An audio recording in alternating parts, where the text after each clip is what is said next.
Bonjour, ici Micheline Bourque, Club de lecture affaires. Je vous parle de bienveillance. Je suis avec Donald Riendo, qui est le directeur général de l'Institut de la confiance. Et j'ai 3 questions à lui poser. Donald, bonjour. Oui, bonjour. Donald, pour toi, qu'est-ce que ça veut dire bienveillance? C'est quoi la signification de ce mot-là?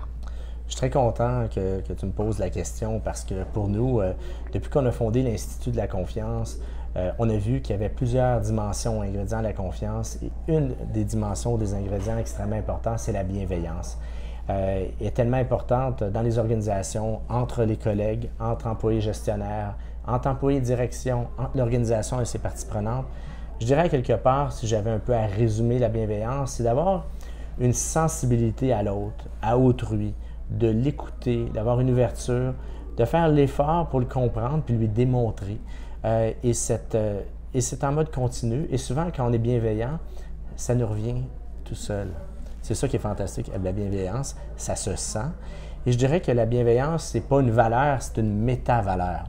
Elle est extrêmement importante parce que toutes les autres valeurs peuvent être catapultées par la bienveillance, qui devient un catalyseur des autres valeurs. Parce que quand on sent qu'un environnement où la bienveillance est présente les uns envers les autres valeurs et les comportements sont multiplicateurs de succès et de confiance. Donc, la bienveillance est un ingrédient clé de la confiance. Excellent. Sensibilité, ingrédient essentiel à la confiance.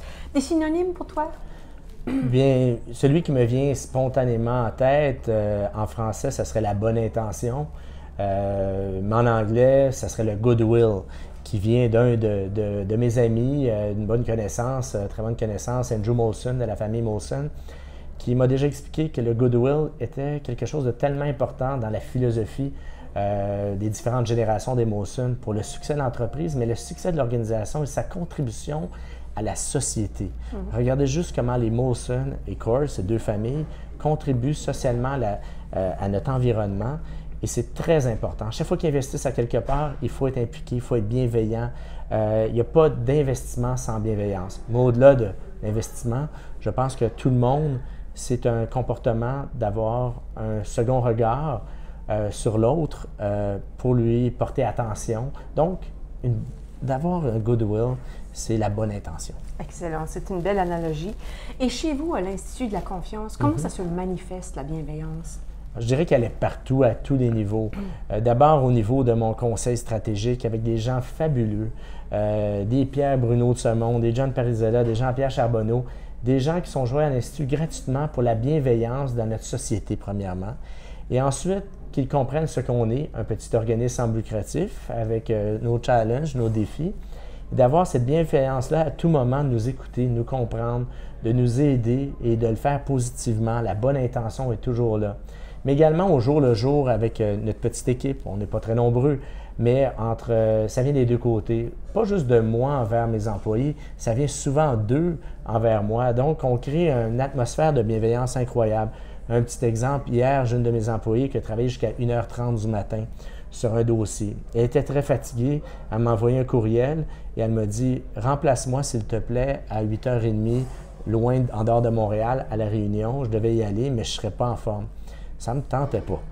Mais je suis allé par bienveillance et elle a pu dormir et aujourd'hui, elle est super efficace pour terminer le dossier. Alors, les deux, on s'est entraînés. On savait que l'un envers l'autre, il y aurait une écoute, une bienveillance, une bonne intention. Elle ne pensait pas que j'allais dire non, elle me connaît. Et moi aussi, donc, ça pourrait arriver qu'on dise non, mais on est bienveillant l'un envers l'autre. Donc, on a toujours une bonne intention à l'autre et finalement, on y gagne. Elle comme moi. Donc, c'est bien la bienveillance. C'est bien la bienveillance. Donc, merci beaucoup, Donald. Si vous voulez découvrir d'autres aspects de l'Institut de la confiance, Donald et Hervé Sergère viennent juste de publier un livre qui s'appelle Trusting Organizations, les organisations créatrices de confiance. Donc, merci beaucoup, Donald. Merci beaucoup. Merci.